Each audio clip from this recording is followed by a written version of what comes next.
welcome. I'm Kriti Mehta and you're watching World Report on NewsX World. Let's take a look at the top headlines this hour. Hong Kong police arrests 13 people in connection with last week's deadly fire that killed at least 151 in a residential complex. Early investigations reveal that substandard building materials contributed to the fire. Death toll from floods and landslides in Indonesia rises to 502. Meanwhile, 508 individuals are still missing. Tulip Siddiq, the British Labour MP for Hampstead and Highgate, has been sentenced to 2 years in prison by a Bangladesh court over corruption charges related to her aunt and the country's ousted former Prime Minister Sheikh Hasina. Amid the ongoing peace talks on ending the Russia-Ukraine war, US President Donald Trump expresses hope, says good chance of reaching a Russia-Ukraine peace deal.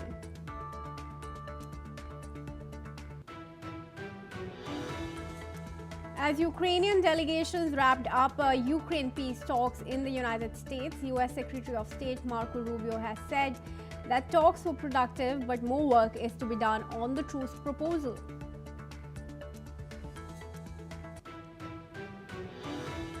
At least 3 people have been killed and 8 others have been wounded in a Russian strike on the east-central Ukrainian city of Dnipro. The governor has said that emergency crews are working to put out fires and search the rubble for anyone who may still be trapped. US President Donald Trump confirms reports of telephonic conversation with Venezuelan leader Maduro. However, Trump did not reveal further details. This call comes amid escalating tension between both the countries. Venezuelan leader accuses the United States of wanting to take over its oil resources. Venezuela has also asked OPEC Plus to show solidarity in the face of what it considers an escalation that could endanger Venezuela oil production.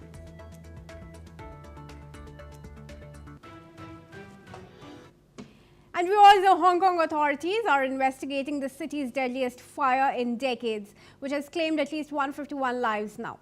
Police are continuing to search the 7 towers at Wang Fuk Court, discovering that the samples collected from the locations across high and low floors did not meet the fire resistance test standards, also discovering bodies in stairwells and on rooftops as many residents were trapped while attempting to flee. More than 40 people are still unaccounted for. Investigations have revealed that contractors used substandard materials such as a green mesh on scaffolding. These materials were hidden in hard-to-reach areas to avoid inspection. Authorities are facing difficulties in identifying all victims due to the severe damage, with some bodies being reduced to ash. Let's listen in to what Chief Secretary for Administration of Hong Kong had to say.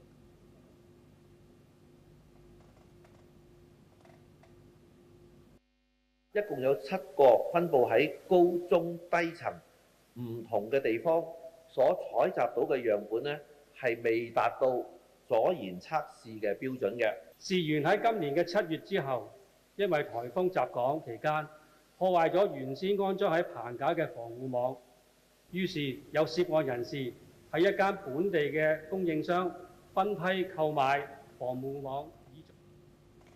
And Satoru Nagao, who is a fellow at the Hudson Institute, joins us live from Tokyo. Thank you, Mr. Nagao, for joining us back here at NewsX World. Now, the use of substandard material, of course, clearly pointing to corruption in construction there at Hong Kong. There are now concerns raising as to how many other buildings may have used such material and the consequences that could possibly have. What's your comment? In this case, who takes charge of this fire is related. This is very important matter because in this case there is a high possibility that it's scaffolding is the reason to spread the fire, because the 7 building band is a little bit special, because only 1 building fire from the bottom to top is understandable, but because of okay, so the pronunciation is a little different. Scaffolding, it has spread to the other building because of the bamboo, through the bamboo, the rapid pace of the spreading, and after that collapsing, causing another fire in another building. So that's why this is the main reason the firefighters or governmental side is focusing on. But still, one of the question is, if the building was a well-prepared building to deal with a fire, of course, such kind of the big fire was prevented. So that's why, in this case, how to what kind of the equipment the building has originally is also related with the cause of problem. So that's why just now, view from the situation, there's a high possibility that scaffolding is a matter, and the maintenance company is the matter. But at the same time, still the police investigation is continuing, and there's a high possibility that they'll find a reason, not only one, but also the some, in the near future, I think. All right. Thank you for joining us for now, Mr. Hudson, and speaking to us on this story. With that, viewers, let's shift our focus to news from Britain, where Prime Minister Keir Starmer has defended the government's newly announced budget and the role of Finance Minister Rachel Reeves, dismissing accusations that officials misled the public about pre-budget revenue estimates.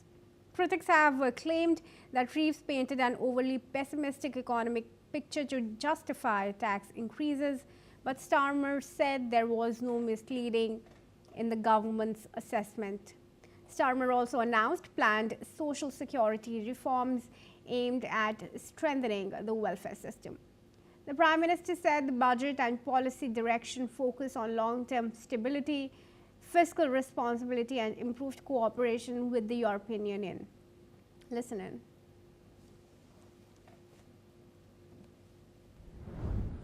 I'm proud we're lifting over 500,000 children out of poverty. Proud we raised the national minimum wage again. That is what a Labour government is for, making life better for working families, unlocking their potential and giving our children a fair chance to get on. We could have cut public services. We could have ignored child poverty. We could have rolled the dice with extra borrowing. But I firmly believe that those options have been tested to destruction. While I know the cost of living crisis is not gone away, in the year ahead, you will see the benefits of our approach, not just in the national statistics, but in your communities. Now joining us is Andrew Latham, International Affairs expert from Minneapolis. Thank you, Andrew, for joining us back here as NewsX World. Andrew, I want to ask you a rather pertinent question after the UK announced its budget. How is it that the country that has a deficit, seems to be in a black hole as far as economic situation is concerned, is able to sign off billions in pounds to Zelensky and Ukraine? Well, it's an interesting question. The pie is only so big and it can only be cut in so many ways. The UK economy is in crisis. It has been for decades, deep structural problems. Brexit amplified and intensified that. So part of this budget is about reorienting the UK economy back towards Europe. But this government in London is making some hard decisions about what matters most. Prime Minister Starmer talks about working families. One wonders whether he means British working families or Ukrainian working families. And what's your comment largely on Starmer backing Rachel Reeves and defending her that she did not, or the government did not mislead the public about the finances of the country? How do you look at the situation given that there's hardly any money now left in people's pockets? in a city which is one of the most expensive to live in? Yes, well, he has to support her because she's the front person when it comes to the budget, Minister of Foreign Chancellor of the Exchequer, so Chief Financial Officer. She has, I think, been painting a very harsh picture, an accurate picture of the state of the British economy. Now having to backpedal a little bit because they want to spend more money on more things, and you can't do that if the crisis is as pressing as the claims are. And you're right to point out that London is one of the most expensive cities in the world to live in.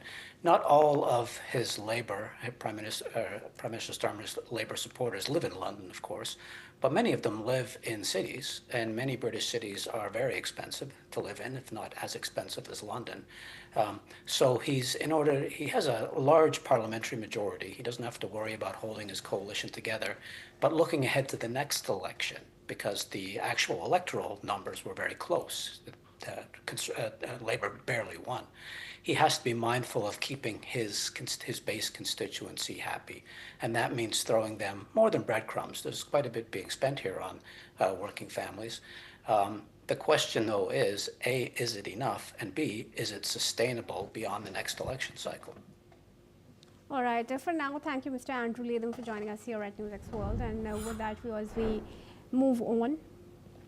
Now, a Russian missile strike has killed 4 people and wounded 22 others in the central Ukrainian city of Dnipro. Regional Governor Vladislav has confirmed the toll on Monday, sharing images of shattered buildings, destroyed cars, and emergency crews working at the scene.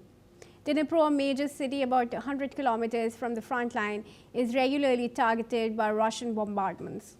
Moscow's forces continue to push through the Dnipropetrovsk region, expanding their territorial claims as Washington urges Kyiv to consider a possible peace deal. The attack follows a series of intensified Russian strikes on Ukrainian cities in recent weeks. Earlier on Monday, officials in the eastern Sumy region said a Russian drone attack killed a 53-year-old civilian. And in fact, I want to bring back Andrew Latham into the discussions here. Andrew, crucial talks are underway to finalize a peace deal. Yesterday, there were talks held in Florida between Ukraine officials and US officials, and now tomorrow Witkoff will be meeting Putin in Moscow. Until a peace deal is finalized, it's very likely that the shellings and the strikes and the toll from those will continue. What's your assessment of the situation, and what could Zelensky's bargain from the deal be? Well, the battlefield is not in stalemate. The Russians are making slow, grinding, incremental advances. They're winning the war. They're winning the broader strategic war in terms of they're destroying the Ukrainian energy infrastructure at a faster rate than the Ukrainians are destroying the Russian oil infrastructure. So they're winning both on the battlefield and at the strategic level. And that puts a great deal of pressure on Zelensky to come to some kind of an agreement. He's not going to get a very good deal. He's not going to get the Crimea back. He's going to lose most of the Donbass, Donetsk and Luhansk, and the land bridge to Crimea. He's going to lose all of that. He's one of the reasons why he's in Paris at the Elysee Palace meeting with Macron is to find some way of negotiating a security guarantee outside of NATO, because that's not on the table either. So he's really in a very difficult situation, both on the battlefield and on the diplomatic battlefield, as it were. And so that's why I think we see this shuttle diplomacy back and forth all over the place, trying to get people who can influence Trump and influence Putin to soften the deal where possible. All right. Thank you, Andrew Latham, for joining us here for now and speaking to us on this. And moving on, viewers, French President Emmanuel Macron and the First Lady Brigitte Macron have welcomed Ukrainian First Lady Olena Zelenska to the Elysee Presidential Palace in Paris. Ukrainian President Volodymyr Zelensky, Zelenska's husband, were in Paris to rally support from Macron and will head to Ireland on December 2. Earlier, there were tough issues yet to be solved after the US-Ukraine talks, as US President Donald Trump's envoy is headed to Moscow to brief the Kremlin. However, the intensified diplomacy to end Europe's deadliest war in generations has jumped across the Atlantic, even after US and Ukraine officials held talks at a golf resort built by Trump and United States Special Envoy Steve Witkoff.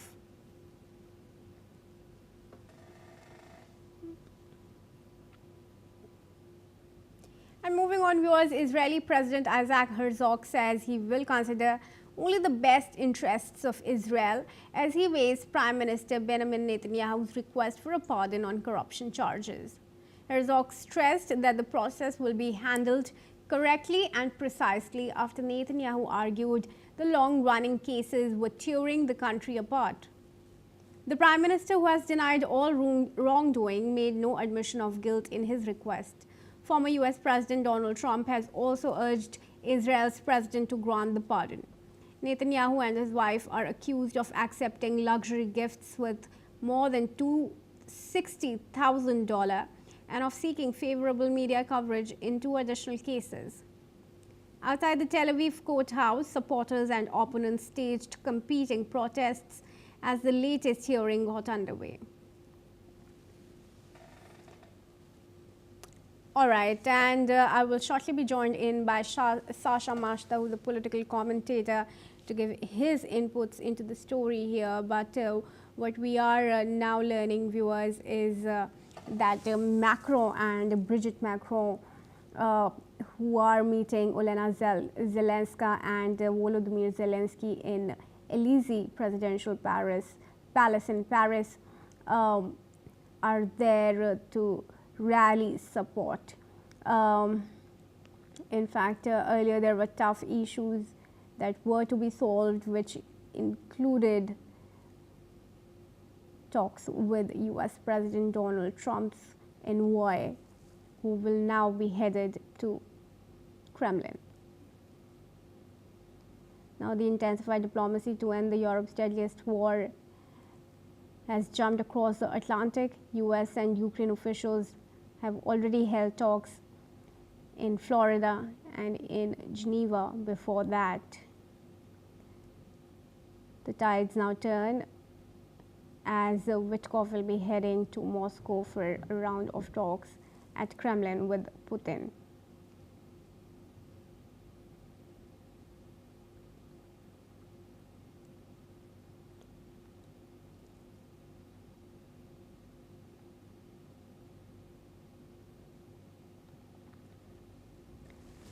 All right, I'm now joined by Sasha Mashta, political commentator, who is joining us from Tel Aviv. Thank you, Sasha, for joining us. Now, interesting development as far as Herzog's visit to New York City is concerned.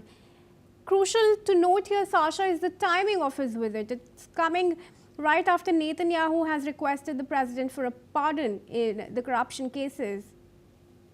What's your opinion there? Yeah, so it's very curious, the timing of the meeting, not only for the pardon, especially with Mamdani coming, but that's the topic for another interview. Of course, Prime Minister Netanyahu requested a pardon to Isaac Herzog, to the president, actually with no conditions. He didn't give anything in exchange for the pardon. So Herzog's in a very tough situation with pressure from all sides of the political spectrum.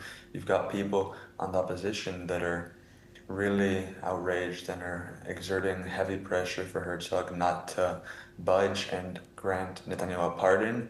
Many of these opposition figures are actually demanding that Netanyahu step down from politics if he were to receive a bargain and if he were to plead guilty. That's one of the possibilities that the opposition is discussing. And of course, the coalition members are very adamant that this is a political trial and that it needs to be ended for the sake of Israel. It's been years that this trial has been going on, and many people on the Israeli right feel that for the sake of national unity, it would be a necessary step for Netanyahu to receive this pardon. Herzog in the past has always stated, I remind the viewers that Herzog was actually a prominent figure of the Israeli left and leader of the opposition at a time, and he'd always insisted that he would never have pardoned Netanyahu, at least without a plea bargain. And this is something that his opinion seems to have changed, whether something he learned when he took this new position as president, or whether he saw that both parties, the Bibi camp or the not Bibi camp, really are in critical disagreements and rarely find common ground, whether he realized that this is for the sake of Israeli unity and for Israeli national interest. Sasha, do you think it will have that unifying effect that Netanyahu is claiming it will? Can you repeat the question? Do you think it will have that unifying effect, the request that Netanyahu has sent for pardon, that he says it will? I think that Herzog is definitely considering it, and that it is something that is more likely now than ever, especially with some new conditions. I really believe that this would happen. Herzog might add a simple plea bargain by Netanyahu, or he might add retiring of his political life, but this is something that looks likely in one way or another. All right, well, we will watch out for those developments. For now, thank you for speaking to us, Sasha. And viewers, let's move on to some more news. Pakistan's trade halt with Afghanistan has caused massive economic losses to the country, crippling key sectors like cement, coal, pharma, and agriculture. Now, the suspension, which began on October 11, has led to job losses and rising public anger, particularly in Khyber Pakhtunkhwa. The cement industry is the hardest hit, facing skyrocketing coal prices, while pharma exports worth $187 million are struck. Agricultural exports have collapsed and perishable goods have gone to waste. Transit duties have dried up, worsening Pakistan's forex crisis. In Khyber Pakhtunkhwa, businesses are on the brink of bankruptcy, and local frustration grows as calls for reopening trade crossings intensify. Meanwhile, Kabul has shifted to new trade routes, leaving Pakistan's economy in turmoil.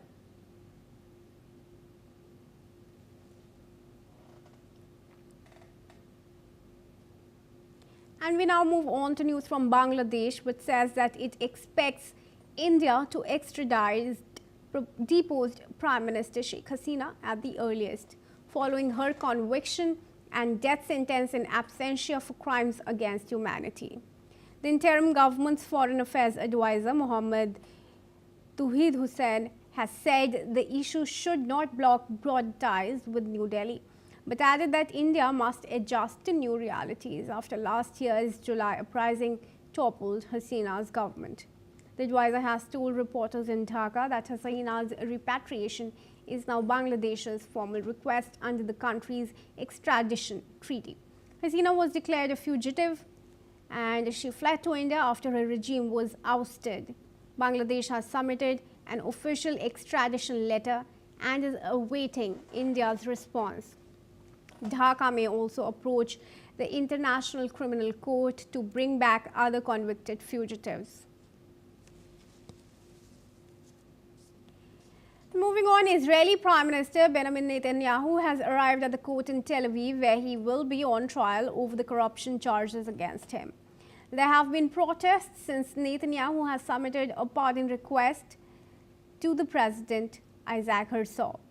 Netanyahu has said that the long-running cases were tearing the country apart. Meanwhile, some protesters have reacted. Let's listen in to what they had to say. Yesterday, Benjamin Netanyahu, the so-called Prime Minister of Israel, requested to be exonerated from all his files. And we're here to say there's no such thing as being exonerated from files from being a criminal. And he is a criminal, and he should be standing on trial just like every other citizen in Israel.